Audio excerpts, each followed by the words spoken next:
Welcome, everybody. This is another dynamic conversation that I get to have. I'm joined here by a colleague, a client, Anthony Caporrino. And Anthony and I have been working together for a number of years now at Alvarez & Marsal. Alvarez & Marsal is one of our clients here at Echios. And Anthony has been leading a practice here. I'll go more into detail of exactly what that is and have Anthony share that with you. This is a conversation where we get to talk about what leaders are thinking in today's economy, what it takes to grow a business, what it takes to keep a business growing as the years become dynamic of lots of activities, changing things in the current economy. So Alvarez & Marsal, who are they? If you haven't identified it for yourself, they are a consultancy firm. They are fantastic at what they do. They do a host of things. This particular group, I'll allow Anthony to go into more detail, is with Transaction Advisory Group. And so Anthony can kick off with a little bit of his role and the work that he does at Alvarez & Marsal. Anthony, thank you for joining us today. Thanks for having me, Neel. It's a pleasure. Definitely. So Alvarez & Marsal, and when I came to America, I heard a lot about A&M, and it can get confusing with the college in Texas. And then you've got A&M, which is the business itself. And you work in a very niche part of that business, an excellent part of the business called TAG. Tell us a bit about what does TAG stand for, because that's obviously not the exact word of what you do. Sure. So we're not quite as big as Texas A&M, but we're pretty big. TAG stands for Transaction Advisory Group. We are a global practice within A&M, serving the private equity community, providing integrated due diligence and performance improvement services, specifically within my practice covering financial due diligence and partnering up with other parts of A&M to bring an integrated solution covering areas such as tax, performance improvement, operational turnaround, etc. But my specific practice focuses on financial due diligence, quality of earnings, and business assessment. When you get your clients, where are they predominantly coming from?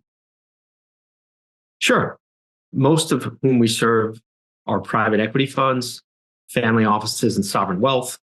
We also serve corporate acquirers, and those are the primary sources of our business. We handle and serve those clients both on a pre-acquisition basis. So when they're looking to make an acquisition, we serve them when they're looking to sell that particular target company. And then for the most part, everything in between, trying to improve operations during an investment hold period. How long have you been leading this business then? I'm in my 8th year leading the U.S. practice. I've been with A&M for almost 18 years, all based out of New York. And it's been quite a ride, joining in 2006 to where we are today with a tremendous amount of growth. We're over 425 professionals in the U.S. And what was it when you joined? Yeah, what was it when you started? Quite a lot less. I think there was 5 or 6 of us. Oh my gosh. You can count on one hand how many there were. And we've grown significantly over the last 18 years. Well, that's an incredible growth story. I know a lot of the clients that you work with are predominantly in the private equity space. Could you run us through? It's always interesting when people explain what they do. Sometimes it's not fully easy to understand all the dynamics or all the components of what goes into it. So let's just say, as an example, if I'm a tech company, I'm a founder of a tech company that's been building it up over the years. I've had a private equity firm that's bought into our company, and our company has then been growing. I had a sizable investment by them, and we're looking to get to the next level. Either we want to acquire another organization, or potentially we're being acquired by another firm. We've grown to that extent that the private equity firms say, let's sell you on. Who are you really representing in that case? Would it be me directly or the private equity fund, because they're the ones who would be bringing you in? We'll start with first on the buy side. So we are representing either a private equity fund, family office, sovereign wealth, or a corporate acquirer. So our engagement letters, our relationship are with those parties, and we're representing them as they look to acquire a company. We deal with, for the most part, the management team of that target company. So there's a lot of day-to-day interaction during the process, but at the end of the day, our client is the acquirer, private equity fund in this case, or corporate acquirer. And many of those relationships span many years and are quite strong in what we've developed. But on a buy side, that's who we are representing. On a sell side opportunity, where in your example, the private equity fund has made a decision to go and sell their investment, we're actually working for both. For the most part, the inherent relationship still lies with the private equity fund, but we are working alongside the company and its management team to execute on that transaction. So there's multiple stakeholders. We're also dealing with the investment bankers on the sell side, so our clients' advisors. So we are serving multiple stakeholders, but at the end of the day, our legal and relationship obligations primarily stay with the private equity fund and the portfolio company within the sell side process. I see. And this is what I find fascinating, because you wouldn't have thought that this is even a job if you're not in the industry, if you don't know about this, that a job such as this even exists. Even if you take a traditional accounting route through school and you go through that process, you wouldn't always think this is what I want to do, is support companies either buying other companies or selling their businesses as well. And this is what's fascinating about the TAG group. And I'll bring it back to a point that has always been on my mind, is when I think about entrepreneurs. And for me, A&M is an entrepreneurial organization, and particularly in the TAG group, you've got your big consultancy firms that I'm sure do this, correct? There's other firms that have done this for many years. And when you started, you made the decision that there's only 5 of us, and as a small group, you were part of the foundation of building that. And now it's become to over 400 and incredibly successful. This is a story where you are showing your skill sets and services to many competitors, many other firms that are out there, many clients. And you've been able to show them that you can still add value at a small phase when your organization has been smaller. What are some of the tenets that you have followed to allow that to happen, where you've built this repertoire and now grown the business to where it is today? Sure. Maybe I'll answer that question from the perspective of the value that Alvarez & Marsal brings to its clients. So you're right. I began my career at a large accounting firm. At the time, it was one of the big 5. I spent time at one of the other big 4 subsequent to that, and then came to A&M in 2006. But the attractiveness and the impetus of me joining was joining a firm that was entrepreneurial in nature, and joining a firm that can offer a unique product to its clients. And that, as I referenced before, was an integrated product combining financial due diligence, tax due diligence, operational improvement, all in one spot. And doing that in a way that was free from audit-based conflicts. A&M's not an accounting firm, so we have a lot of leeway in what we can do, how we operate. So from a firm perspective, bringing that type of value offering was quite attractive, especially from my viewpoint of coming from an accounting firm. And I'll give you a little bit of a funny story. It's not really funny, but when I was meeting with a number of professionals as I was considering joining A&M, I met with people who had been the former CEO of Brooks Brothers, the former interim CEO of Tommy Hilfiger.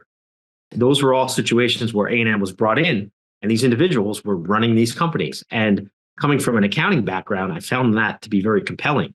And being in this setting for 18 years, you start to think and act like an operating professional. Yes, we're focused on accounting. Yes, we need to get that answer right, but we bring so much more to a situation that prior to A&M really didn't exist. And so that was the value proposition for me, and why it's been so much fun over the last 18 years to continue to do this here as A&M expands into different service lines, different geographies. So it's been a great ride with continuous improvement and developing a well-roundedness to my professional acumen that I probably couldn't get anywhere else. That's excellent to hear. And this leads me into thinking about the firms and the clients that you work with. They're they could do this in a way. I've seen some private equity firms. The reason why they're a private equity shop is because they have a bunch of analysts and accounting partners within their team to look at the investments that they're going to be involved in to see if it's appropriate. So you see, they've got their own team. And yet I find it's fascinating that as specialists as they are at looking at firms that they want to invest in, they still know that they need your support to say, hey, we're doing this large deal. Can you help run us through the assessment and analysis of this? So why do they come to you in some ways? They could just have it in-house. Why is it that they say, we trust A&M to take us through this process? Sure. There are some firms that have in-house diligence capabilities. It does become a little challenging sometimes when your third-party constituents, like lenders and other financing sources, require a third party to assess an investment. So in those cases, a fund really has to go out and hire an advisor. For most of our clients, they don't have in-house diligence capabilities. So they're coming to us because we have top talent, a top service offering that's unique in the industry. As I said before, we're not part of an accounting firm, so we're free from audit-based conflicts. We have a global footprint, and we bring client service and value creation viewpoints to our clients in a way that other firms don't. And that's why we continue to have the success we've had and why our clients continue to call. We're always looking to improve. We're always looking to gain more insights and creating value opportunities for our clients. And when I look back in the last 18 years, our service offerings have significantly expanded. And those are a function of us trying to serve our clients better. And we're always looking to improve and always looking to continue to diversify ourselves. That's excellent. Is there an example, Anthony, that you can use of, I know you can't mention all names, especially those you're currently working with, of how a deal is working and is structured. Can you tell us a standard deal cycle through the lens of an example that takes place? Sure. So think of, for example, when a firm like Facebook bought Instagram, and that was out in the public domain.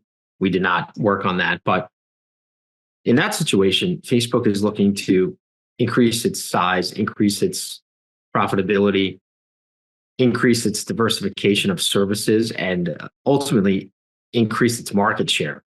And so when they contemplated that transaction, they did a whole host of analyses around commercial due diligence, ultimately financial due diligence to assess Instagram's earnings and how that would supplement Facebook's existing earnings, synergy analyses.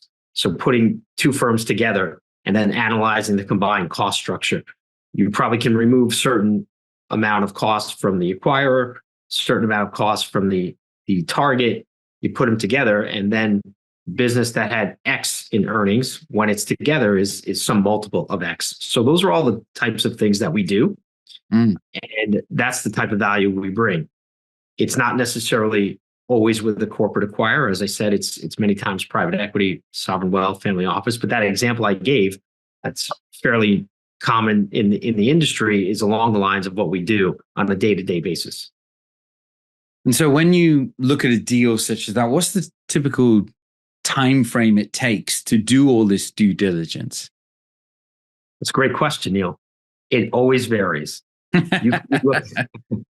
We could be looking at a public auction process that has a very tight time frame. It could span a couple weeks. We could be looking at a deal that has exclusivity that may last 90 days. And that time frame is obviously a little bit more extensive and allows for not as much pressure, and then everything in between. And so generally speaking, the M&A environment operates at a fast pace, and you generally have short amounts of time to do your work. But generally speaking, on average, most of our buy-side work is probably 4 to 8 weeks in nature by the time it's all said and done. On the sell side, it could be a little bit longer than that. The crux of the work usually comes within the first 3 to 5 weeks, where it's pretty intense, but you're always dealing with other things, both before you actually get started and then when you deliver your product, answering questions and addressing any follow-up from any amount of stakeholders. This reminds me of an analogy. If you're buying a house, you will often call somebody over to come into the house before closing, before even the mortgage looks at it. You make an offer and you hire somebody that does some due diligence on the house, a surveyor, and they'll come over and they'll check everything. They'll look at the AC system, they'll look at the cooling, the heating, all the setups, the water heaters, the pipes, the electrical, the roof even. They'll do all this scan of the house, and they could take maybe 6, 7, 8 hours over the course of a day to do that. So you can see that in the frame of a house this takes place. And still, some people, they buy the house and afterwards they say, why didn't my surveyor look at that side of the house? I wish I would have seen that. I wish they knew that. And that's where the issues come up, is post a deal. You say, how did we miss this? So in your experience, what are some areas in due diligence that people overlook? I'm sure at A&M that doesn't take place as much, or it's a very rare case. Yet where are some deals where it was overlooked and they've come into your hands for fresh eyes that, hey, we tried a deal, it didn't work out? Where are some of the overlooking issues? Well, first of all, that's a great analogy. For those who are not familiar with an M&A process, if you analogize it to the sale of a house and the purchase process, that's exactly what happens, except you're dealing with a fund or a corporate acquirer, a target company. But outside of that, the general analogy is very accurate. As far as areas that are always of top of mind, certainly we always look at customer profitability. And you may have a business that is extremely profitable. When you dig underneath it, potentially there could be customer concentration issues. So the top 80% of revenue is concentrated on the 2 or 3 customers. At first glance, that may not readily be apparent. But as you start to dig under the hood and you get more detail, you realize there could be a customer concentration issue. And the concern with that, with customer concentration, is what, essentially? Too much weight. Correct. If one customer happens to leave for any number of reasons, your business is negatively impacted in a very significant way. Mm-hmm. So that's one common area.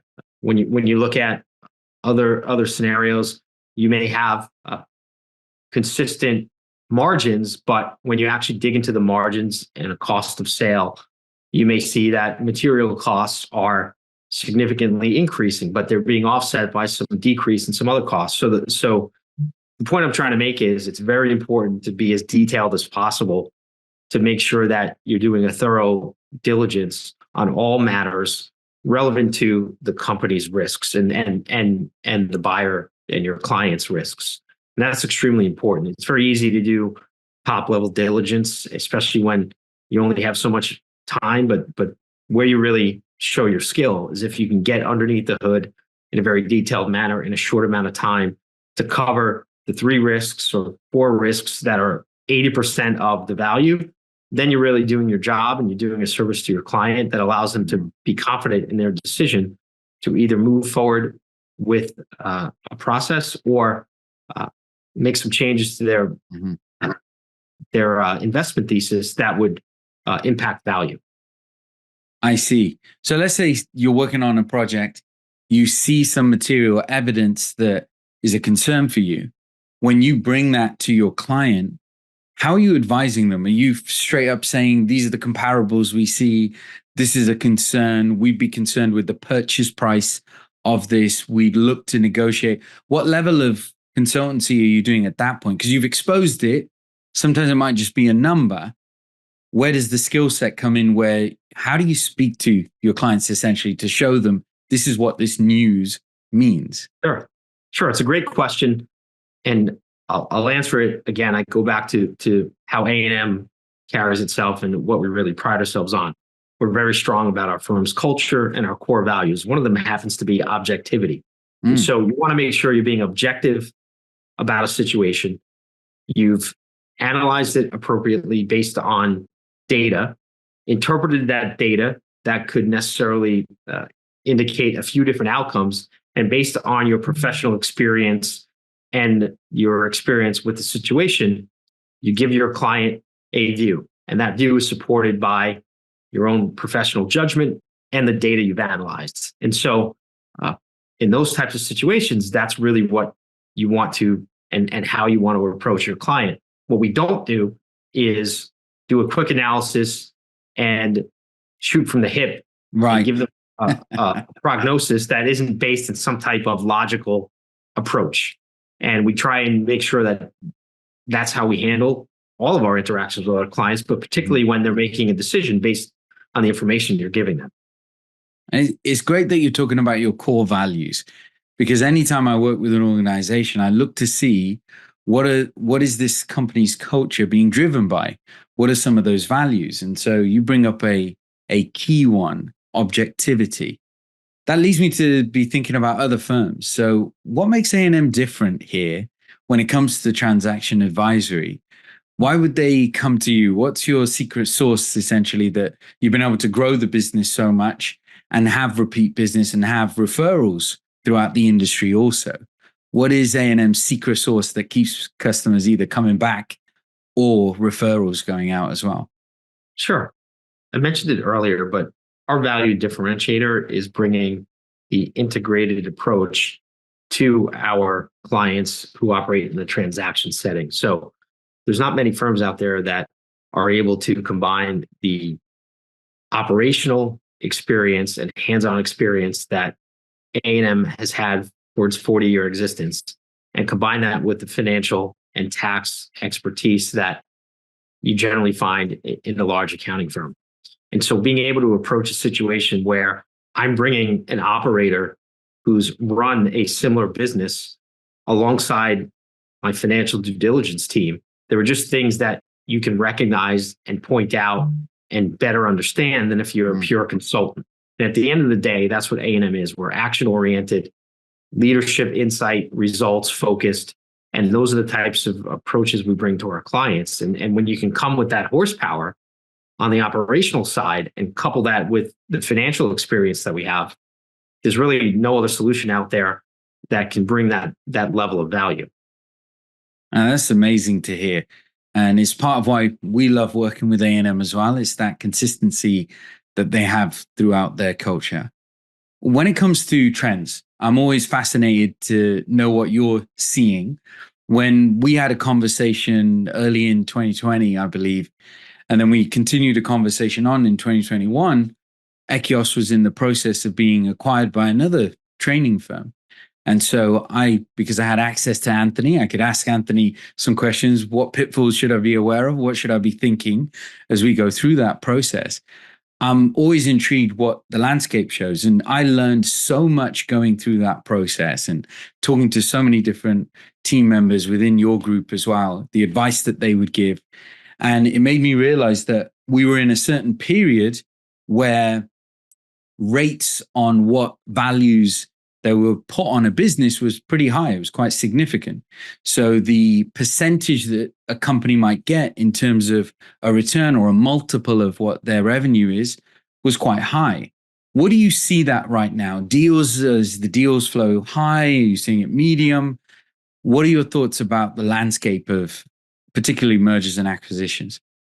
Sure. Well, just going back a few years, I think you made the right decision.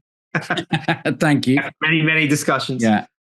But I think when you sit here today, the M&A market, particularly in the U.S., but globally for that matter, in 21 and 22 was extremely elevated, the highest on record. 2023 was less active by a large margin. As we sit here in 2024, the market is more active than it was a year ago, but there's still some headwinds, primarily driven by interest rates that have caused it to slow. There's some geopolitical instability, whether it be with conflict in various parts of the world, supply chain issues, inflation, those always come into play. I think now that interest rates have a little bit more predictability as far as not going up in the U.S., that's led investors and private equity funds to be a bit more active in 24 compared to 23. We're seeing that now. And while the levels of activity are not comparing to what they were in 21 and 22, they are early part of 2024 comparing favorably to, say, 2019. And I think that's important. And as we get a little bit more predictability around interest rates, hopefully a little less instability in some of the geopolitical things going on around the world, that bodes well for investment activity. The other thing to consider, and it's important, there's a lot of dry powder and capital to be invested, and those amounts are not decreasing anytime soon. They continue to be at an all-time high. That creates a lot of pressure to transact, and we're seeing that as well. And then I think the last point, and going back to your house example, you did have for a period of time just a misalignment of expectations between a seller and a buyer. People who were selling their companies thought they could get prices that they were getting in 21 and 22. Those that were buying weren't willing to pay at those levels for all the reasons I just said. And now, as we get further into 24, there's a closer alignment of buyer and seller expectations that helps parties transact, and we're seeing that as well.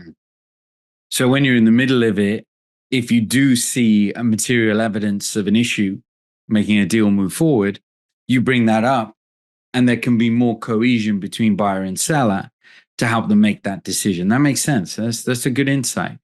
What does that mean for your business then? You've grown from those 5 people or 6 people you started it off with within A&M, and now it's over that 400 mark.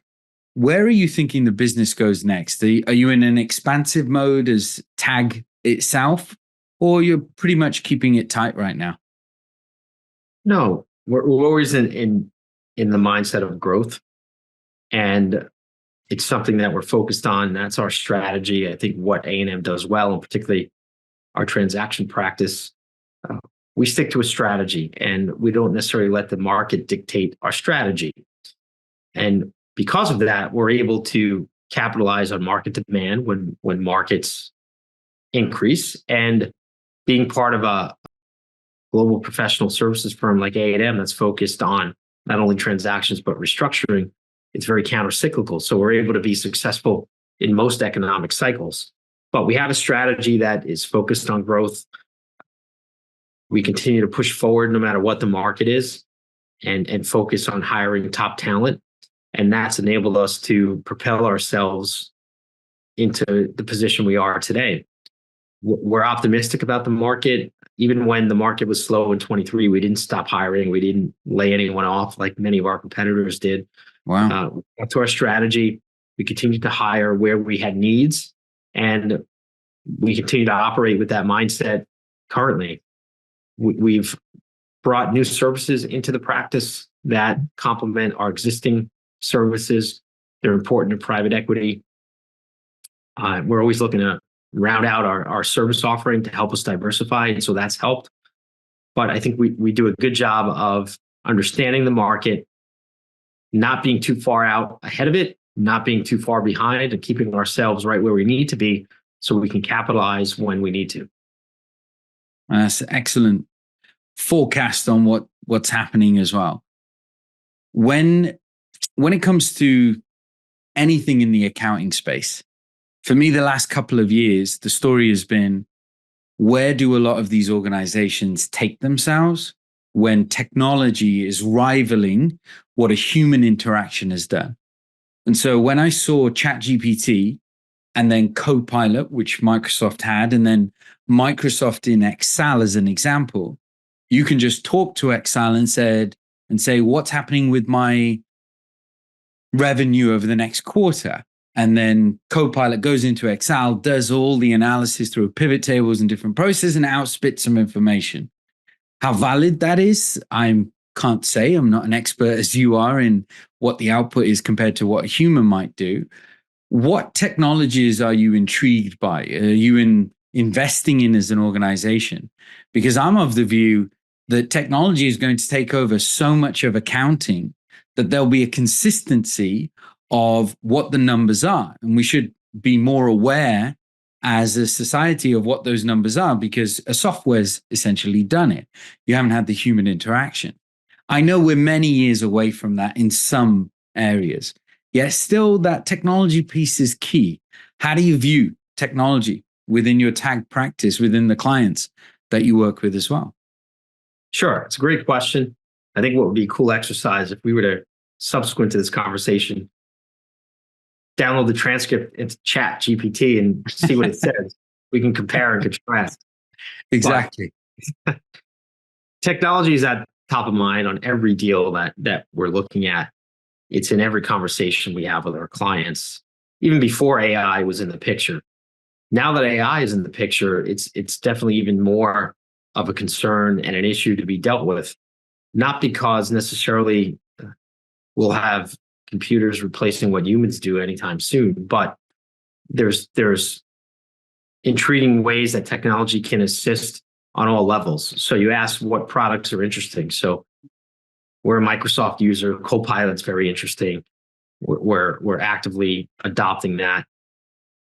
We look at Alteryx and Tableau, Power Pivot, all those technology tools that supplement effectively Excel and what we use for years, that tools that were Excel based, and some GPT models we're exploring with that require a lot of work, a lot of training, a lot of refinement, but we are definitely all in on adopting technology on all fronts, both for external measures when we're dealing with clients, as well as internal processes that we can improve upon to run our business.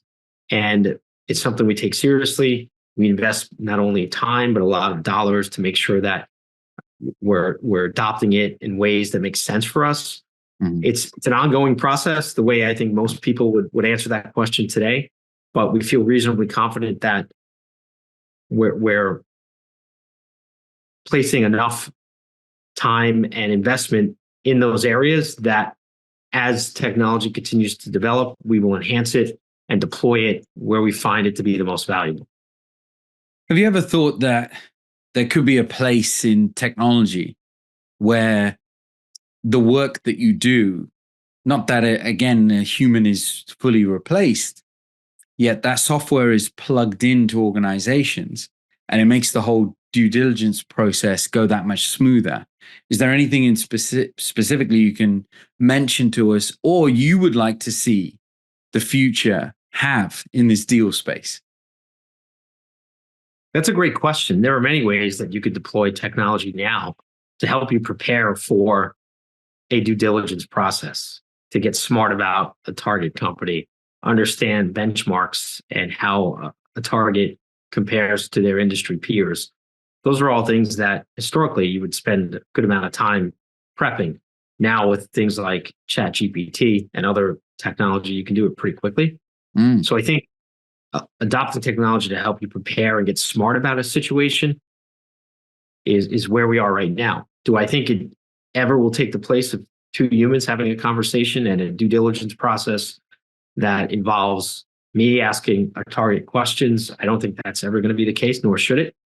But using technology prepares me better to have information that I can analyze and inquire about in ways that would take me a lot less time now versus several years ago.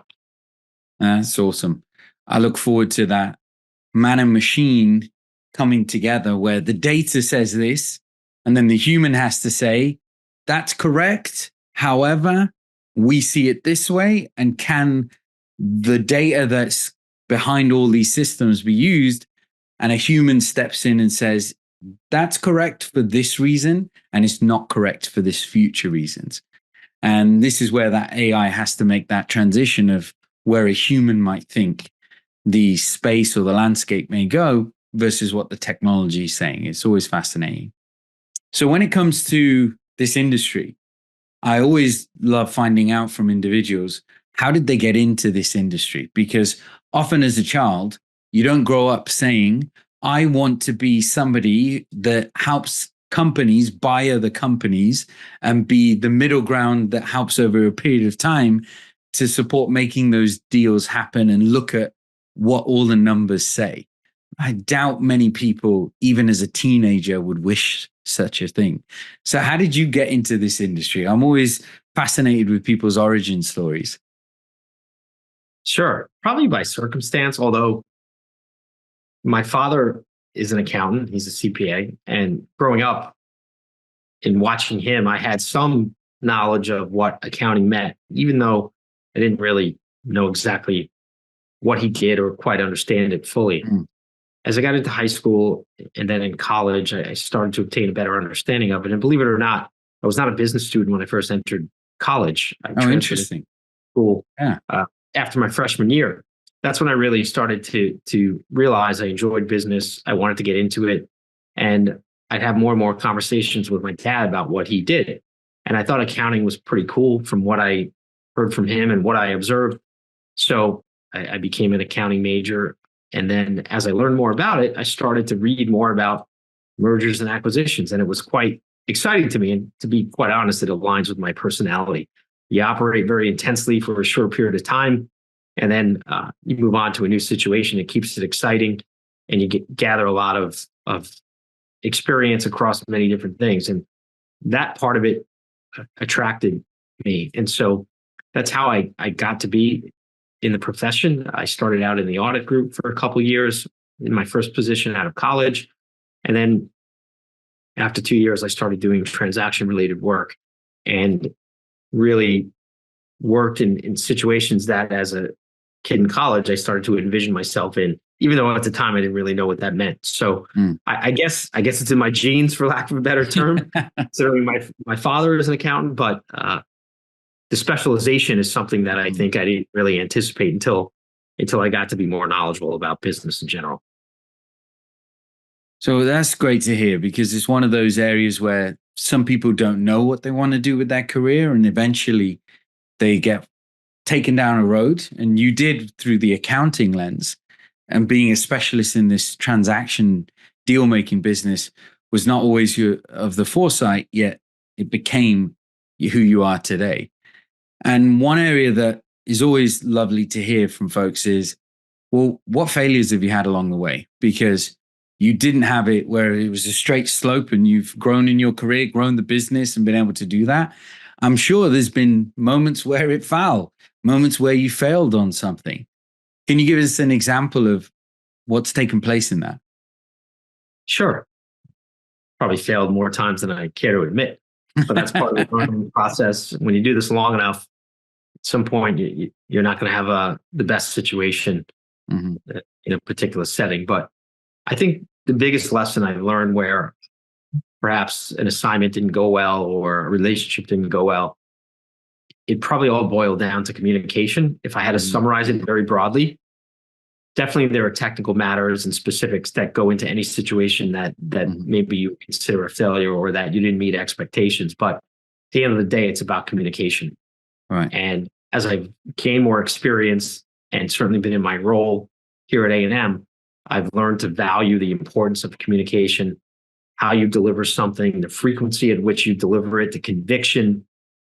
And if you continue to improve on communication, at least you're bringing things to the table that perhaps you didn't look at correctly, but you're doing it in a way and making people aware of it so that it's not surprising and you deal with the issue at hand. If I look back at things that didn't go well, or maybe when a situation failed and I probably didn't provide the best level of service, it all revolved around communication, not being emphatic enough about an issue, perhaps downplaying an issue because I didn't think it was important enough, but the importance of it was not indicative in my words, things like that. And so that's one area that I've really tried to focus on, is improving communication, both written, verbally, executive presence, things like that, because that goes a long way. And you may not have all the answers, but if you can communicate in a way that people understand, you have a better chance of succeeding in most situations. What a lovely story to hear of failing on not your technical skill sets, which people spend so much time working on. It's the more softer skills. And in your case, you're talking about that communication skill set as well. So great to hear. This leads me to the team members that you have. You've probably brought on team members, seen their career rise right in front of you. You've supported them through that. Are there some skill sets you could talk about that individuals in your team, if they have this nature or this quality, it's meant that they've grown in their career? What do you see when you see people joining and how they grow? It's a great question. One of the things I look for, and you start at a very junior level, it's having a positive positive attitude, working hard, and showing a willingness to learn. If you have those three components, I think you can be successful, not only in A&M, but in most organizations. Mhm. I think the other thing that I look for and I observe and I see that in many of our people is proactiveness. So getting people who are hungry and having that innate hunger to advance, to better your career, to become more developed, more well-rounded. I see that in almost all of our people, and that's part of the reason they've chosen A&M Mm. to work on their craft and to be here as part of their career. And I think the ones who excel here and ultimately make managing director have all of those traits and characteristics, and they've honed those during their time here at A&M. And I think that's quite important. And so I think the ability to showcase that at a young age and then continue to build that craft and develop those skills over time. And it's quite, to be honest, the best part of the job when you start to work with someone who might be at very junior level and you see them progress and advance and develop those skills and ultimately get promoted in various levels. And then the ultimate promotion to be managing director here. That's the best part of the job. And the people side of it is the fun part of the business, or the most fun part of the business, and provides the greatest level of satisfaction, at least to me, where you spend time mentoring and coaching and teaching. And then as you see people take to that in advance, it's quite satisfying. I've seen that skill set in you, that you enjoy and appreciate doing that with your team members. It's part of why I've always valued your insights into Elements, because you like to see people grow. And it's such an inspiring thing in working with you as well. One last thing I'm always intrigued by is when you think about the scale of the business, the impact that you do, is there something that is untapped for you? You haven't been able to master. You've done a lot in your life. You've got 2 children. Is that correct? You've been able to have. So as a family, you've grown the business. You've got, I'm going to say it, Anthony has a lovely car that I have dreamed of having. I haven't quite driven in it yet. I drove in his Jeep once, one of these massive Jeeps. I love big American cars. But is there something that you feel, I haven't done that yet? And it could be personal, it could be professional. Is there something that you feel, this is one more thing I'd like to strike, and you've still got enough in you and energy to go for that? What would that be? Well, I haven't been promoted to the major leagues yet as a big baseball fan. So that's one, but I'm pretty sure that's not going to happen. But that's a great question. I always try and just look at the little things and create good habits and build on small things. I would say I just hope in 5 or 10 years from now, by doing a lot of the things that maybe seem less significant in nature, that you're building upon it, and I continue to advance on both sides of my life, professionally and personally. But I truly enjoy what I do. I enjoy the practice. I love the people that are in our practice that I work with, my partners, my colleagues. And so I'm generally satisfied and content with so far where I've come and what I'm doing. And I just look to build on that and continue to provide opportunities for our people as well as for my own family. And if I can sit there and say I've done that, then that's what makes me happy. I appreciate your answer in this, because it's one of those where you could say it's this big lofty idea that you've got. And to hear you talk about consistency and sectioning elements off in your life where you say, okay, for this portion, this is the goal or the dream I have for it, and striving for that rather than this big overarching theme. It's that consistency. For me, Anthony, every time I get to work with Anthony, he's the coolest cat in the room. No matter what's going down, if it's something intense, if we're discussing something that's controversial, or there's a big decision to make, or there's divisiveness on both sides, you can turn to Anthony to get that calmness of decisions we need to make. Well, Anthony, it's been lovely having this conversation with you. I look to future ones where we can talk about more in the industry, more about your business and where things are going. Thank you so much for having this conversation with me and anybody who chooses to watch this. Well, thank you, Neel. It was a pleasure, and look forward to talk to you again soon. Take care. Definitely. Thank you.